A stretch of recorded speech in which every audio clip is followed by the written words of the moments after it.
Imagine taking a rich beef stew, fortifying it with ale, and then baking it off under a shatteringly crunchy and crispy pastry topping.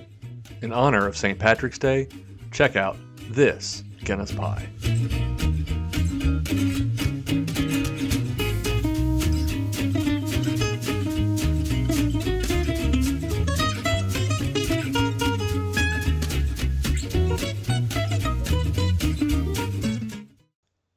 We'll begin by making our beef stew filling, which we've made some beef stew and beef soup style dishes on the channel before, but this one's going to be a little different. We'll take about 1.5 pounds to 2 pounds of beef chuck roast cut up into large chunks, toss it into some olive oil over medium-high heat, season it with salt and pepper, and just brown that off. You want to work in batches here so you don't get too much overcrowding going on in the bottom of your skillet. You want some good brown, crusty edges on that meat. Once it's nice and brown, just go ahead and evacuate it from the pot. We're going to add in 5 to 6 pieces of bacon that I've cut down into 1/2-inch slices there. And we're just going to fry this off. Go ahead and spread it out into a single layer. We want to render all of that fat and cook our bacon. Once your bacon is mostly cooked, we're going to add in a couple of tablespoons of tomato paste. That's going to add an intense depth of flavor and richness and body to our stew. We'll just fry that off in that bacon fat for a couple minutes before adding in a mirepoix. That's 1 onion, a couple ribs of celery, a couple carrots that have all been chopped up nice and small, a few cloves of garlic for added allium flavors, and we'll just stir all of that around. Of course, season it up with some salt and fresh cracked pepper, and sweat those veggies out for 8 to 10 minutes before we add some additional seasoning in the form of ground oregano and ground thyme. Stir that in. By the way, guys, as always, exact amounts and directions are down below in the description, so no need to take notes here. Once those veggies are softened, we'll go ahead and add in about 1/3 cup of all-purpose flour. And just stir that flour around into the oil and bacon fat and beef fat that's in the bottom of that skillet. It's okay if you get a nice fond developing in the bottom there. In fact, we want that. We're going to deglaze that with 2 16-ounce cans of Guinness beer and about 1.5 cups of beef stock. Some extra flavors here. We're going to add in some A1 sauce, some Worcestershire sauce for extra salt and umami notes, a little bit of Dijon mustard, again for richness and body and tang, and finally a little splash of dark soy sauce for more salt and umami. We'll return that beef along with any resting juices to our pot and just bring that up to a simmer, making sure you scrape up all of that delicious flavorful fond off the bottom of the pot.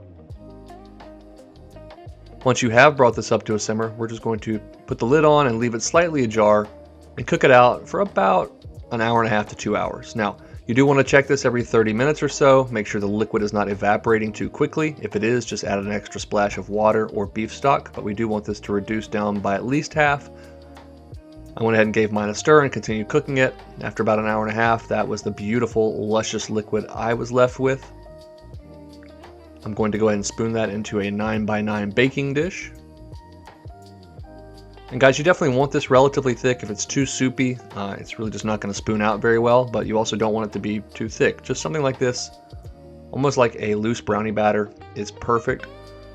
Our topping is just going to be some store-bought puff pastry. You could make your own, I guess. I just don't know why you would. Anyways, I've got 1 thawed sheet of puff pastry here that I'm going to sprinkle a little bit of flour over, and then we're not really looking to make this any thinner than it already is. We just want to even it out, make those folds nice and flat.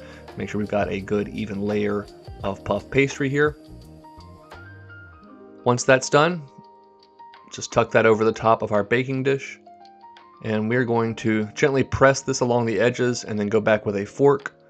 You could also egg wash the edge of your baking dish if you really want this to stick, but I wasn't super worried about it. I did definitely want to cut a couple of slits for steam to escape. That filling is basically hot and already cooked, so we're just looking to brown the top here. And for extra browning, we'll add 1 beaten egg with just a little splash of water mixed in, commonly referred to as an egg wash. And you're not going to get the flavor of egg here. It's just all about a golden brown, shiny, almost burnished looking top. I'm sprinkling over a little bit of Maldon sea salt for that beautiful flaky top look, but that's definitely totally optional. Pop that into a 400-degree oven for about 20 minutes or until that top is puffy and golden brown and delicious looking. Again, that filling is really already cooked and relatively thick. We don't really need to reduce that anymore. We just want to get that golden brown top that we're after. Guys, this would be absolutely beautiful in little individual ramekins for individual servings as well, but I like this nice family size dish here. I'm going to garnish it with a little bit of fresh herbs. That was some fresh basil, but parsley would be absolutely beautiful on this. Look at that beautifully flaky, buttery crust. Gotta make sure we get plenty of that filling. It still has enough viscosity that it's a little stew-like. Oh, but it's gonna spoon up into our mouths just wonderfully. Oh, I'm so excited about this. There's just nothing like long simmered beef that just falls apart in your mouth.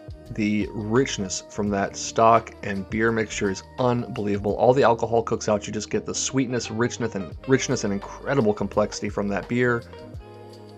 Oh man, great flavor from that mirepoix that we added. Those vegetables get nice and soft and comforting. Man, this is an absolutely delightful bite of food. It's relatively easy, just takes a little bit of patience while you wait for that beef stew to come together. So hope you'll give it a try, whether you celebrate St. Patrick's Day or are just looking for a darn good stew dish to close out the winter.